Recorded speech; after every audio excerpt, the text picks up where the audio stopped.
with the Battle Network collection out now, I figured it's really a good time to sit down and play some classic Mega Man. Now, when it comes to the original Mega Man, I did do a review of the remake of this called Mega Man Powered Up almost a decade ago. Let's see how the original one stands in comparison. And the original Mega Man does stand out as I think one of the first home console games Capcom ever made. Previously, they were doing arcade games, and when they did do an NES game, it was an arcade port of one of their NES games. So it's important to understand a few of the flaws in this game has to do with the fact that they were being developed by people who had arcade games in mind.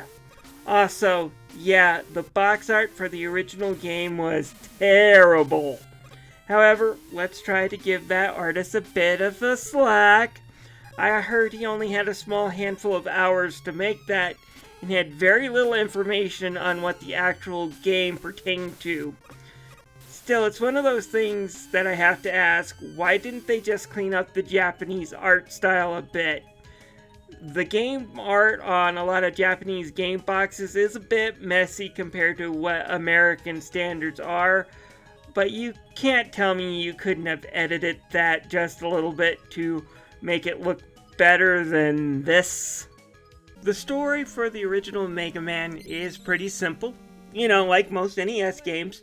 Basically, Dr. Light, a genius robotics engineer, created 6 super powerful robots to help out humanity, each taking up a different role. However, his partner Dr. Wily one day stole the robots and started using them to try to take over the world.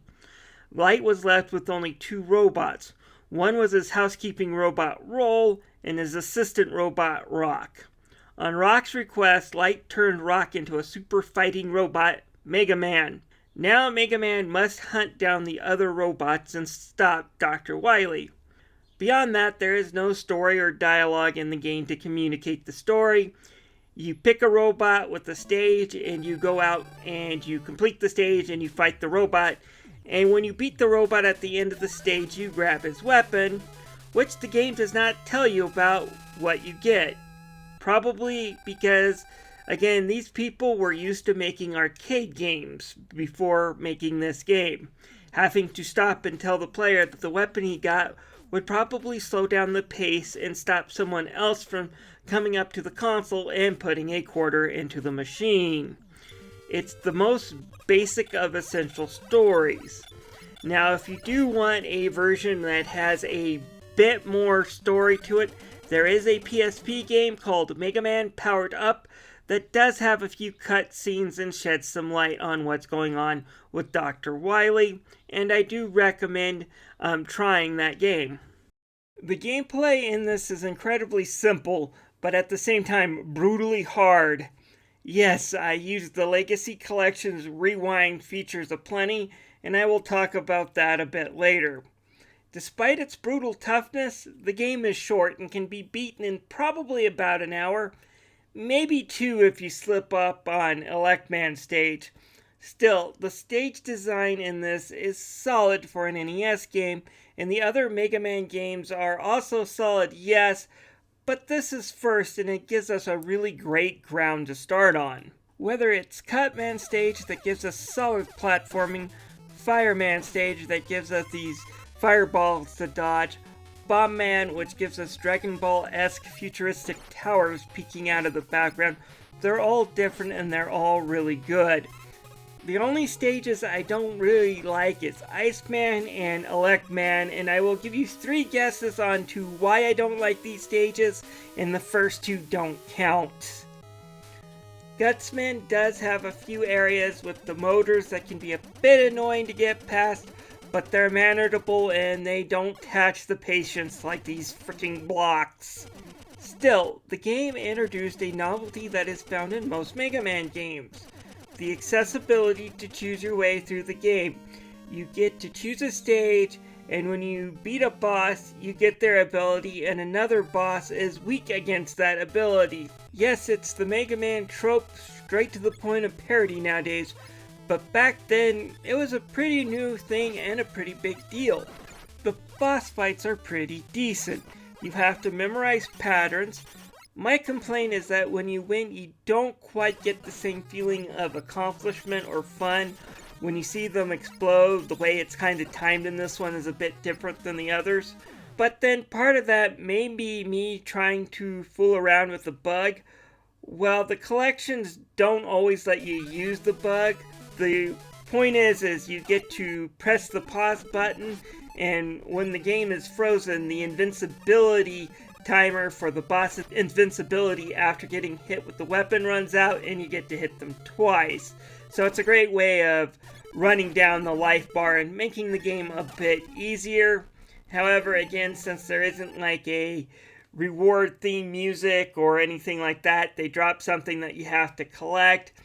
It is a little confusing when you beat an enemy and there isn't as much oomph as there is in some of the other Mega Man games. Beyond that, there's only one really thing I have left to complain about, and that is the point power-up. Yeah, this game has points and high scores, kind of like an arcade game. And when the enemies do drop something, it's not a health power-up or a weapon power-up. It's a useless point orb. So glad they took these off in the sequel, and the lack of hype of completing a stage, showing the new weapon you got, no slide and no chargeable buster, really makes this game feel like it's basic and that the better stuff is yet to come. The graphics are pretty good when you consider this was made in 1988 for the NES. The graphics are colorful, the sprites are a bit on the small side, but still well detailed.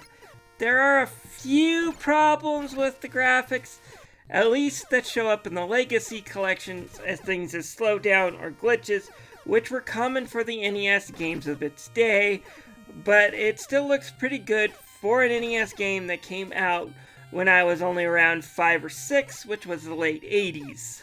Some great music tracks set the stage for what would become Mega Man's future. Even when you're getting your butt kicked, there's a nice song in the background setting it up. At any rate, do I recommend trying this game out? Yeah, it's a fun game. It can be a bit challenging. While I don't hate the rewind features, I do hate the fact that a lot of collections don't give you the ability to turn them off or penalize you for using them with the achievement system. But if you're okay with some challenging gameplay, then absolutely give this game a try. The latest collection does, like I said, have rewind feature as well as quick save features to take off the challenge that was in the original NES game. Well, it's too soon for me to review the Legacy collection outright, only playing one game, but I do see a reason why a lot of people got ticked off at this collection. The Anniversary Collection for the PS2, which can no longer be played on modern consoles, by the way, was way better. Even if it were still okay that it being only the NES games here, and that there are no arcades, SNES, or Mega Man 8 PlayStation 1 version, we are still missing the updated music and the hubs from the Anniversary Collection and this new Legacy Collection. But it gets worse. Anniversary Collection gave us some quality of life updates, like being able to change your weapons with the shoulder buttons, kind of like in the Mega Man X games. This is no longer possible.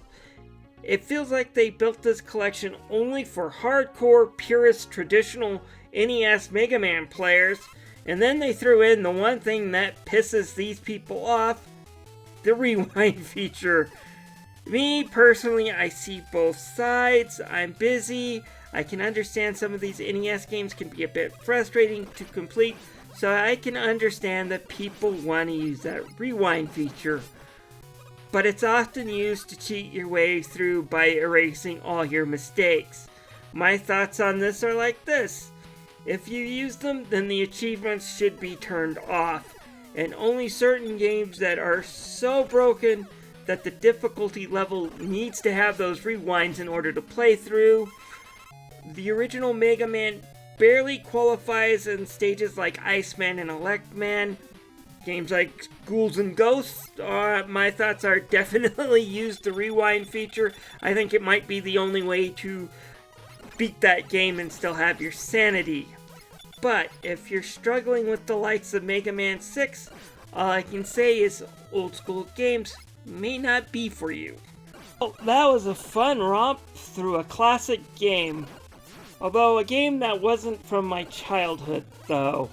Although it came out when I was 4, I didn't play it until my early 20s when it was re-released on the original Anniversary Collection. But you know, speaking about collections and re-releases and remakes, the things that came out in my early 20s, wouldn't it be cool if, I don't know, Capcom took these Mega Man designs and reimagined them with more details and better looking designs? However, instead of robots, let's make them, say, sentient AIs living in a computer. And instead of action platformings, let's make it an RPG where you collect cards to power up your attacks.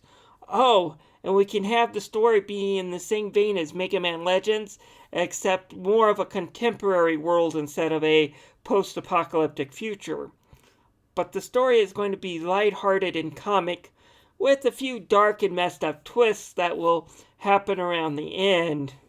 Nah, a game franchise like that would never happen.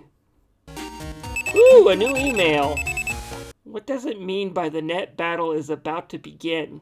Give me your opinion on this game down below, and check back soon for a Mega Man Battle Network review. See you guys later. Bye.